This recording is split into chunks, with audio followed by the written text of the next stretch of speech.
আসসালামু আলাইকুম, welcome to my channel. আজকে আমরা কথা বলবো রেক্ট্যাঙ্গুলার মার্কিউ টুল নিয়ে। তাই ফটোশপ ওপেন করলাম। ফটোশপ ওপেন হতে হতে প্লিজ সবাই আমার চ্যানেলটিকে সাবস্ক্রাইব করে দিন।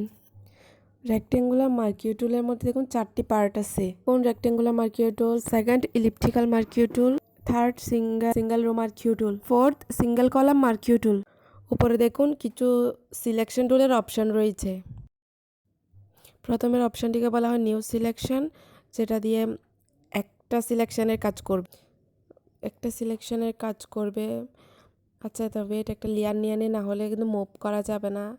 এই যে আবার একটা সিলেকশন নিলাম, একটা হচ্ছে নিউ সিলেকশন দিয়ে যেটা আমরা করছি একটা সিলেকশনের কাজ করবে। নেক্সট আছে হচ্ছে অ্যাডেড টু সিলেকশন, যেটা দুটা সিলেকশনকে একসাথে অ্যাড করবে। দেখুন প্রথমে একটা সিলেকশন নিলাম, সিলেকশন নেওয়ার পর এখন আবার আরেকটা সিলেকশন নিব। আচ্ছা, এটা কালার অ্যাপ্লাইটা আগে করে ফেলি, তারপর একটা সিলেকশন নিলাম। এখন এটা আমি অন্য কালার অ্যাপ্লাই করলাম, ফোরগ্রাউন্ড কালার।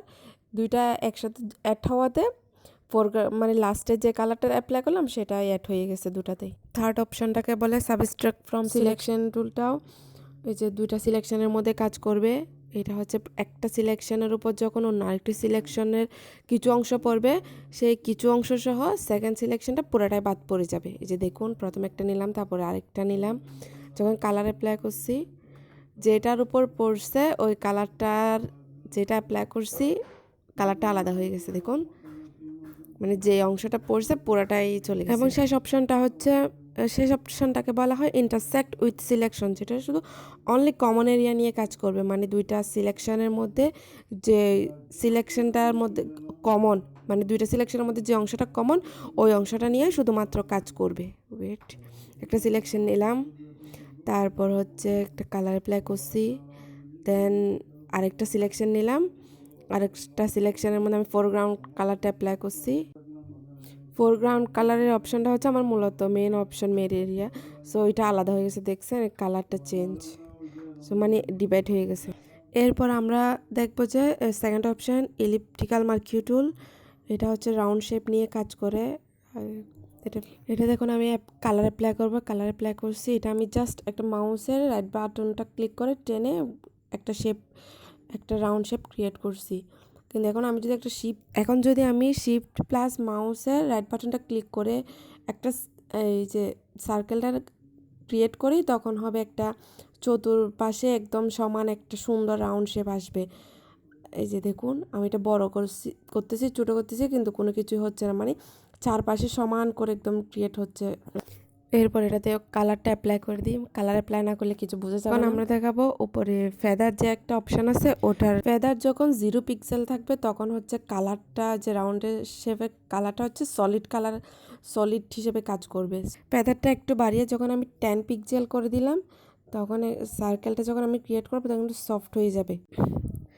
ফেদারের পিক্সেলটা আমি যত বাড়াবো তত আমার রাউন্ডটা হচ্ছে সফট হয়ে যাবে। ফেদার বাড়ানো আর ফেদার ছাড়া সার্কেলের মধ্যে ডিফারেন্সটা আপনারাই দেখতে পাচ্ছেন। এখনও মানে 10 পিক্সেলের মধ্যে এতটুকু বোঝা যাচ্ছে, আর এর থেকে বাড়ালে আরও বেশি করে বোঝা যাবে। এরপর আরেকটা অপশান আছে অ্যান্টি লাইন্স। এটি হচ্ছে সার্কেলের চারপাশে শ্যাডো পিক্সেল অ্যাড করবে। অ্যান্টি লাইন্স ছাড়া এই সার্কেলটা আছে, দেখুন এটার মধ্যে কিন্তু কোনো শ্যাডো পিক্সেল নাই। ওয়েট, দেখুন তো বেশি বড় হয়ে গেছে, দেখুন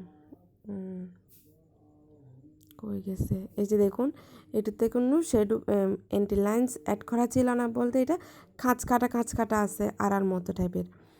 এটাতে যখন অ্যান্টি লাইন্স অ্যাড করে আমি যখন আরেকটি সার্কেল ক্রিয়েট করব, তখন দেখবো যে এটার মধ্যে শ্যাডো পিক্সেল অ্যাড হয়ে গেছে, অটোমেটিক্যালি অ্যাড হয়ে যাবে যখন আমি অ্যান্টি লাইন্সটা অ্যাক্টিভ করে দিব। দেখুন এই যে এই সার্কেলটার পাশে দেখুন একদম শ্যাডো টাইপের, মানে একটার পর একটা শ্যাডো।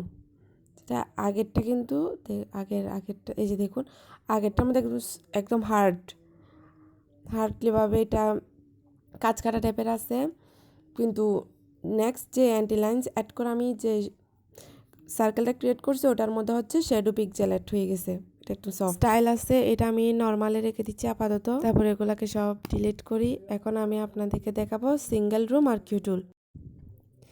এই টুলটা হচ্ছে আপনার স্ট্রেট লাইন ক্রিয়েট করে। দেখুন একটা ক্লিক করলে মাউসের রাইট বাটনটা একটা ক্লিক করলেই হচ্ছে একটা টেস্টেড লাইন, রোয়ের যে স্টেট লাইনগুলো আছে ওগুলো ক্রিয়েট হয়ে যাচ্ছে। এখন কালারটা অ্যাপ্লাই করে দিলাম একটা, এগুলো একটা একটা ক্লিক করলেই হয়ে যাবে। দেন লাস্ট ওয়ান হচ্ছে আপনার সিঙ্গেল কলাম মার্কিউ টুল। এটা হচ্ছে লম্বালম্বি লাইন ক্রিয়েট করবে, এটি কাজ করবে সিঙ্গেল রো মার্কিউ টুলের মতো, যে লম্বালম্বি লাইন ক্রিয়েট করবে। মাউসের রাইট বাটনটা একটা ক্লিক করলেই হয়ে যাবে, একটা একটা ক্লিক করলে একটা টেস্টেড লাইন ক্রিয়েট হয়ে যাবে। দেখুন সুন্দর করে আমার টুলসগুলো হয়ে গেছে আজকে পর্যন্ত। নেক্সট ভিডিওতে আমি আপনাদেরকে দেখাবো যে লেসো টুলের কাজ অপশন আছে, কি কোনটা কিভাবে কাজ করে। নেক্সট ভিডিওতে আমি ওইগুলো এই লেসো টুলটা নিয়ে কথা বলবো। সে পর্যন্ত আপনারা আমার সাথে থাকুন। আমার ভিডিওটি ভালো লাগলে প্লিজ সাবস্ক্রাইব করে দিন। এতক্ষণ পর্যন্ত আমার ভিডিওটি দেখার জন্য আপনাদেরকে অসংখ্য ধন্যবাদ। আসসালামু আলাইকুম।